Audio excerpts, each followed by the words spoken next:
Welcome back to Swift Tale, where real stories, powerful moments, and unforgettable twists come to life. And if you're visiting this channel for the very first time, make sure to like, share, and subscribe, because trust me, you do not want to miss the kinds of stories we tell here. Now let me ask you a question. What would you do if someone judged you, insulted you, or even laid a hand on you, all because they assumed you didn't belong in a place you had every right to be? Today's story is one of the most shocking examples of what can happen when prejudice mixes with power and when someone uses authority not to serve, but to belittle. It all begins with a simple flight, an ordinary boarding moment, and a woman who just wanted to sit in her rightful first-class seat. But within minutes, that ordinary moment would explode into an incident that left an entire flight crew frozen in disbelief. In this video, we'll walk through the powerful and heartbreaking story of a black woman who boarded a plane quietly, peacefully, without drawing any attention to herself, until a flight attendant, fueled by assumptions and bias, accused her of taking a seat she didn't deserve. Tension escalated quickly, voices rose, and in front of stunned passengers, that attendant crossed a line that shocked everyone. She slapped the woman across the face. But what no one on that plane knew, not the passengers, not the crew, and certainly not the attendant, was that the woman she humiliated wasn't just any traveler. She wasn't merely a passenger with a first-class ticket. She was the owner of the aircraft itself. The plane they were standing on, she had paid for it. The airline operating the flight, it relied on her company to stay in the skis. And when she revealed that truth, the cabin fell into a silence so heavy you could feel it. The arrogance drained, the power shifted, and the real story began. So why does this story matter? Because it shows, in the most painful and dramatic way, how easily people can misjudge others based on appearance, race, or class. It reveals how quickly dignity can be stripped away when someone in authority forgets their humanity. And it proves that sometimes the people we underestimate the most are the ones holding the greatest power. Throughout this video, we'll explore every moment, from the first wrongful accusation to the shocking slap, to the jaw-dropping reveal that turned the entire situation upside down. And as we walk through this journey, I invite you to reflect on a simple but important truth. Everyone deserves respect, no matter who they are or what they look like. This is a story about prejudice, resilience, accountability, and justice. And by the end, you'll see not only how one woman turned humiliation into triumph, but how her strength forced an entire airline to reevaluate its values. So settle in, make sure you've liked and subscribed to Swift Tale, and let's step into a story that will remind you why assumptions can be dangerous, and why treating people with kindness will always be the right choice. Dr. Maya Hamilton's day had already been long before she ever stepped foot into the airport.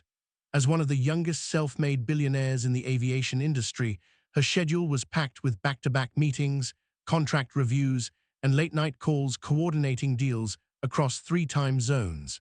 But for all her success, Maya carried herself with the humility of someone who never forgot where she came from.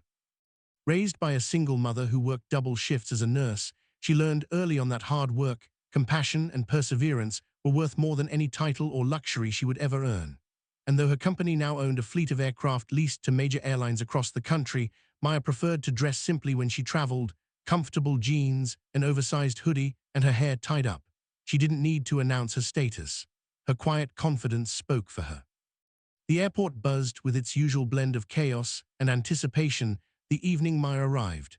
Passengers hurried through security, announcements echoed overhead, and flight crews rushed between gates preparing aircraft for departure.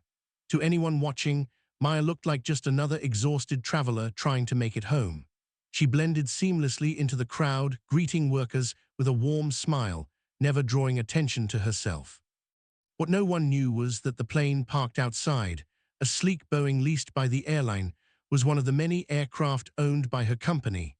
It was just another day of operations for Maya's team, but for her personally, this flight was meant to be a rare moment of quiet and rest. After scanning her boarding pass, Maya made her way down the jet bridge and entered the aircraft cabin. First class was nearly empty, lit with soft golden overhead lights. The leather seats gleamed, the scent of fresh coffee lingered in the air, and the flight attendants were busy preparing for boarding. Among them was Karen Whitfield, a woman known by co-workers for her strictness, sharp tone, and an attitude that often bordered on hostile. Karen prided herself on maintaining order in her cabin, but to some, her behavior seemed more rooted in judgment than professionalism. That evening, Karen was already stressed, running late, short-staffed, and frustrated by a last-minute passenger list change she hadn't reviewed properly. As Maya settled into her first-class seat, she pulled out her laptop to finish one last email. She didn't notice Karen eyeing her from across the cabin, confusion forming on her face. To Karen, Maya didn't fit the image she had in her mind of someone who belonged in first class. Her casual clothes, her quiet demeanor, her lack of flashy accessories, all of it stirred Karen's assumptions into motion. The air in the cabin shifted subtly as Karen walked toward her with long, determined strides. Passengers continued boarding behind them, unaware of the storm beginning to brew just a few rows ahead. It was here, in this ordinary moment, that the first seeds of tension were planted, tension that would soon erupt into a confrontation no one on that flight would ever forget. Maya had barely typed a sentence when the sharp click of heels approached her row. She looked up to find Karen standing over her, arms crossed tightly, expression hard and disapproving. There was no greeting, no welcome, only a stare that made it clear Karen believed something was wrong. "Ma'am," she began coldly, "first class is reserved for premium passengers only. You'll need to move to your assigned seat in economy." The words weren't just dismissive, they dripped with accusation. Passengers nearby turned subtly, pretending not to listen, but unable to ignore the tension radiating from the interaction. Maya blinked, confused but calm, and explained gently that this was her assigned seat. She reached for her boarding pass, offering it to the attendant with a polite smile. Karen didn't bother looking at it. Instead, she shook her head sharply, as if Maya's explanation was some kind of game. "I'm not going to ask again," she said, her voice rising just enough to draw more attention. "You need to get out of this section before pre-boarding is complete." Her tone wasn't the voice of someone doing their job, it was the voice of someone delivering judgment. Maya felt the heat of embarrassment crawl up her neck as whispers stirred around her, yet she remained composed. She held out her boarding pass again, even more clearly this time, inviting Karen to scan it. The attendant glanced at the ticket only briefly before waving her hand dismissively. "This has to be a mistake," she snapped. "People try to sneak into first class all the time. I'm not falling for it." A couple sitting across the aisle exchanged uneasy glances. One passenger in the row behind them took out his phone, sensing the situation might escalate. Maya could feel eyes on her, some pitying, some skeptical, and some silently agreeing with the attendant. She tried once more to clarify. "I purchased this seat. I have the confirmation email if you'd like to see it." She kept her voice soft, refusing to match the hostility she was facing. But Karen wasn't interested in explanations. Her expression hardened further, as though politeness itself offended her. "If you can't follow instructions, I'll have security escort you off this flight," Karen hissed, leaning closer as if delivering a final warning. The cabin began to feel smaller, the air heavier. Maya's heart thudded painfully, not out of fear, but out of the familiar sting of being judged by someone who saw only the surface of her. She looked at the faces around her, some sympathetic, others convinced she didn't belong. She tried one last time to de-escalate the situation. "Could you please call a supervisor?" she asked, her voice steady but weary. The request snapped something in Karen. Her face twisted with a flash of anger, as if Maya's calmness challenged her authority. She leaned in even closer, her voice dangerously low. "You don't get to tell me how to do my job." With that, Karen stepped back abruptly and lifted her chin, now speaking loudly enough for half the cabin to hear. "This woman is refusing to comply," she declared. "I need assistance removing her from first class." Gasps rippled through the nearby rows. All Maya could do was sit still, wondering how a simple seat assignment had turned into a spectacle. The moment had arrived where misunderstanding became hostility, and hostility was about to become something far worse. The confrontation, once quiet and contained, had now spiraled into an ordeal that would soon pull the entire aircraft and the world outside into its orbit. The cabin had grown eerily silent as passengers waited to see what would happen next. A few rows back, someone raised their phone just a little higher, recording discreetly, sensing the moment was escalating towards something dangerous. Maya sat still, hands resting in her lap, choosing calm over confrontation despite the humiliation burning inside her. She had been in high-pressure boardrooms, government meetings, and crisis negotiations, but nothing prepared her for the sting of being treated as an intruder in a space she rightfully belonged in. Karen marched down the aisle again, her heels striking the floor with sharp, angry clicks, her face flushed as though Maya's calmness had personally insulted her authority. She stopped in front of Maya's seat, leaning down as though speaking to a child who refused to listen. "I warned you," Karen snapped, snatching the boarding pass from Maya's hand. She didn't read it. She didn't scan it. She simply held it up as though it was fake evidence in a crime. "This is going to get you kicked off this plane," she declared loudly, making sure the entire cabin heard her. Maya's voice remained gentle. "Ma'am, please just check the system. You'll see everything is correct." Her words were a final attempt to ground the situation, to bring reason back into the interaction. But reason had already left the cabin. Karen's eyes narrowed, her breath quickened, and something inside her snapped. In one sudden, reckless motion, Karen raised her hand and struck Maya across the face. The slap cut through the air like a gunshot. A collective gasp burst from the passengers, some jumped in their seats, others covered their mouths in shock. The sound echoed across the cabin walls, leaving behind a stunned, ringing silence. Maya's head jerked to the side, her cheek instantly flushed red with the imprint of the blow. For a moment, she closed her eyes, steadying herself, absorbing a humiliation no one should ever have to endure. The cabin erupted, not with noise, but with the scraping of seats as people shifted, horrified. Someone shouted, "Did she just slap her?" Another person yelled for the captain. A mother in the second row pulled her young son closer as he whispered, "Why did the lady hit her, Mom?" The confusion, fear, and disbelief mixed into a heavy, suffocating tension. Maya slowly lifted her head, her eyes calm yet painfully disappointed, her dignity unshaken even as her cheek throbbed. Karen, breathing hard, looked immediately regretful, but pride and anger masked it. She straightened her uniform and barked, "That's it, you're off this flight. I'm calling security right now." She reached for her radio, her hands trembling from the adrenaline, but the moment she did, passengers rose in protest. "No, she didn't do anything wrong. You can't hit someone and then throw them out." Voices rose from all directions, breaking through the oppressive silence. Even with chaos unfolding around her, Maya didn't move. She didn't shout. She didn't retaliate. She simply placed her hand gently on the side of her face and looked up at Karen with a steady, unbroken gaze that held more strength than 1,000 raised voices. It was a look that said everything. "You hit me. You humiliated me, but you will not break me." Across the cabin, a flight attendant who witnessed the slap stood frozen, fear etched across her face. She opened her mouth to speak but hesitated, caught between loyalty to a coworker and the weight of what she'd just witnessed. The passengers stared at Karen, waiting to see what she would do next. But Karen, overwhelmed by a mix of panic and stubbornness, continued to bark orders, demanding security at the gate. She had no idea that within minutes, her world would collapse, and the woman she had just slapped would reveal a truth that would flip the entire situation upside down. The slap wasn't just a moment of violence. It was the spark that ignited a chain of events none of them could have predicted. And as the captain approached to see what the commotion was about, the clock began ticking toward a revelation that would leave the entire flight crew frozen in disbelief.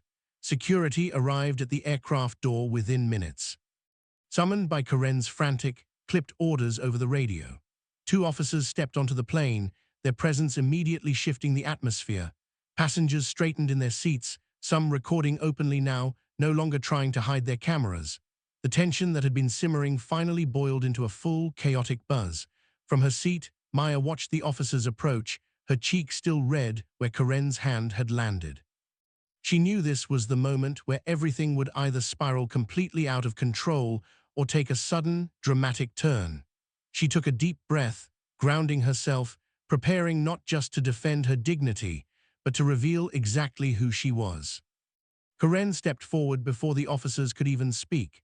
"This woman is refusing to leave first class," she said sharply, pointing at Maya as if she were pointing out a dangerous criminal. "She's causing a disruption, she doesn't have the right ticket, and she physically pushed past me to sit here." The lie rolled off her tongue with practiced ease, and the passengers around her erupted in protests. "That didn't happen," one man shouted. "You slapped her," another woman added. The officers looked conflicted, caught between their duty and the wave of dissent rising around them. The captain arrived at that moment, his face growing increasingly troubled as he took in the scene. "What's going on here?" he asked, directing his question to Karen. She launched into her distorted version of the story again, speaking with the confidence of someone who believed authority was on her side. Maya listened quietly, letting her finish, refusing to raise her voice or defend herself prematurely. When Karen finally stopped talking, the captain turned to Maya with a tired, sympathetic sigh. "Ma'am, may I see your boarding pass and ID?" he asked gently. This was the moment. Maya didn't flinch. She didn't show anger. Instead, she reached calmly into her bag and pulled out a slim leather folder. From it, she withdrew not just her boarding pass, but a company ID badge embossed with gold lettering. She held both items out to the captain. "You don't need my government ID," she said softly, her voice steady and commanding all at once. "You need to call your operations manager. Tell them you have Dr. Maya Hamilton on board." The name hung in the air like a shockwave. The captain blinked, unsure whether he had heard correctly. Karen stiffened, her face draining of color. The security officers exchanged startled glances. A whisper rippled through the cabin as passengers leaned in, sensing the shift but not yet understanding its meaning. The captain swallowed hard. I'm sorry, did you say Dr. Maya Hamilton?" Maya nodded once. "Yes, and I believe your airline leases this aircraft from my company. I also believe your records will show that I am the founder and chief executive of Hamilton Aeronautics, the same company that approved this aircraft's maintenance last week." The cabin went dead silent. Every eye locked onto Maya as the weight of her words settled heavily over the rows of seats. Karen opened her mouth as if to protest, but only a strangled sound escaped. Her hands started to shake. She had slapped the owner of the aircraft. The woman she accused of sneaking into first class wasn't just a paying passenger. She wasn't even just a wealthy customer. She was the top authority behind the very plane and airline systems Karen worked on every day. The captain quickly lifted his radio to call operations. The confirmation came within seconds, urgent, panicked, and unmistakably respectful. "Yes, Captain, Dr. Hamilton is approved for any flight. She is to be treated with full executive courtesy. Please extend our apologies immediately." A wave of shock swept through the cabin. Karen staggered back as though the words had physically hit her. Her face turned pale, her breathing shallow. The security officers stepped aside immediately, no longer looking at Maya but at Karen with a mix of disbelief and discomfort. Passengers began whispering frantically, some even gasping out loud as the reality sank in. Maya sat calmly, her posture dignified, her expression unreadable. She had not shouted, she had not retaliated, she had simply revealed the truth. And now the entire balance of power on that aircraft had flipped in an instant. Karen, feeling the full weight of her actions, could only stare at Maya with wide, terrified eyes, realizing her fate was no longer in her own hands. The woman she struck was not powerless. She was not insignificant. She held the ultimate authority. And Karen had just made the worst mistake of her career. This was only the beginning of the unraveling. The real consequences were about to fall. As the confrontation escalates, the commotion draws the attention of airport security, who rush toward the jet bridge with urgent footsteps and confused expressions. They arrive to find the flight attendant still fuming, the first-class passengers murmuring in disbelief, and the black woman sitting calmly in her seat, as if she's seen situations like this before and refuses to let this one shake her. Security immediately begins questioning the wrong person, turning their scrutiny toward the woman instead of the crew member who initiated the slap. The attendant, realizing she may be in danger of facing consequences, starts spinning a narrative filled with half-truths and exaggerated claims, hoping to shift blame before the truth catches up to her. But tension only rises as bystanders step forward, some with trembling voices, others holding up phones, insisting that security listen to what really happened. Each testimony chips away at the attendant's fabricated story, pushing security toward a very different understanding of the situation. And just as the atmosphere becomes thick with confusion, accusations, and rising stakes, the woman finally stands, her voice firm yet calm, preparing to say something that will change absolutely everything, and reveal why this incident is far bigger than an argument over a first-class seat. A stunned silence ripples through the cabin as the woman finally speaks, her voice steady and unshaken despite everything she's endured. She looks directly at the attendant who slapped her, then at the security team still hovering uncertainly, and calmly states the words that freeze everyone in place. "I own this plane." For a moment, no one seems to process it. Eyes widen, jaws slacken, and even the passengers who had been whispering fall completely silent. The attendant's confident facade crumbles instantly, her face draining of color as the weight of those 5 words settles over her. Security officers glance at each other, suddenly unsure of their every move, knowing they may have just mishandled the owner of the aircraft itself. Slowly, the woman pulls out verification, documents, ownership credentials, and corporate proof that leave absolutely no room for doubt. Murmurs swell as passengers realize they have just witnessed not only prejudice, but a catastrophic misjudgment rooted in assumptions. The power dynamic in the cabin flips in an instant. The woman who had been ordered to get out of first class now stands as the highest authority on board. And as her truth sinks in, everyone waits to see what she will say or do next.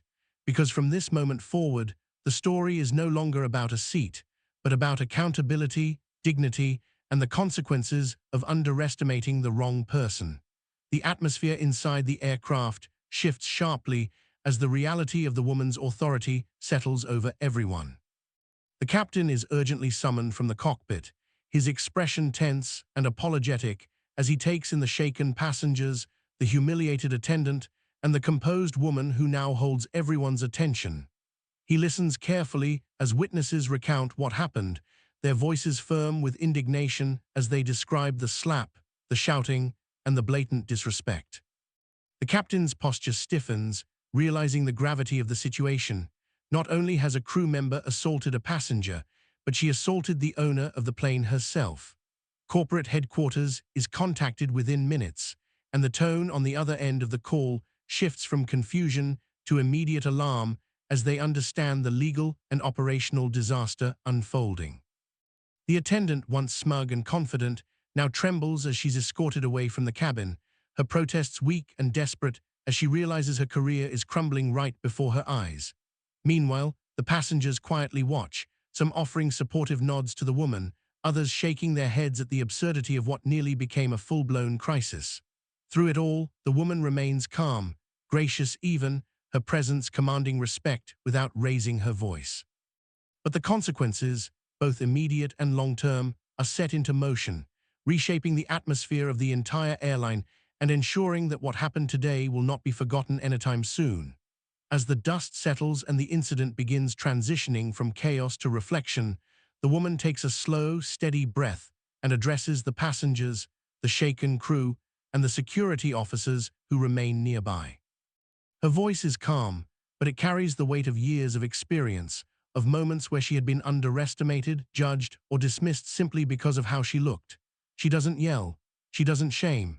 Instead, she chooses to speak with a quiet strength that commands far more respect than anger ever could. She explains that her journey to owning the aircraft wasn't easy, that she faced countless barriers, biases, and closed doors before she succeeded. She reminds everyone that success doesn't erase prejudice, and that this moment is proof of what still exists beneath the surface in everyday interactions. Passengers listen in complete silence, some visibly moved, others remorseful for staying quiet earlier. She talks about dignity, about human decency, and about the danger of assumptions made in a split second. Her words ripple through the cabin, landing heavily on every person present. Even the captain lowers his head, absorbing the truth of her message. And as she finishes, she doesn't ask for special treatment, only fairness, respect, and awareness. In that moment, the entire flight becomes more than a travel experience. It becomes a lesson, a reminder, and a wake-up call that will stay with everyone long after the wheels touch down. As the story comes to its emotional close, the cabin slowly returns to a sense of calm, but the weight of what happened lingers in the air like a powerful reminder of the world we live in. The woman, graceful, composed, and stronger than anyone initially recognized, returns to her seat with her head held high, knowing she has not only stood up for herself, but also made a statement that will echo far beyond the walls of that aircraft. Her message has challenged assumptions, exposed prejudice, and inspired everyone watching to rethink how they treat others, no matter their appearance. And now, as we wrap up this narrative, I want to leave you, the viewer, with something to reflect on. Moments like these matter because they force us to confront the everyday biases that still shape interactions around us. If this story moved you, taught you something, or even made you pause for a moment, then consider sharing it so others can experience the same shift in perspective. Thank you for watching another powerful tale here on Swift Tale. Your support is what keeps these stories alive and allows this channel to continue bringing meaningful, thought-provoking content to audiences around the world. So if you haven't already, make sure to like, share, subscribe, and drop a comment below telling us what part of this story impacted you the most. Your voice matters just as much as the stories we tell. Until next time, stay thoughtful, stay kind, and stay tuned for more from Swift Tale.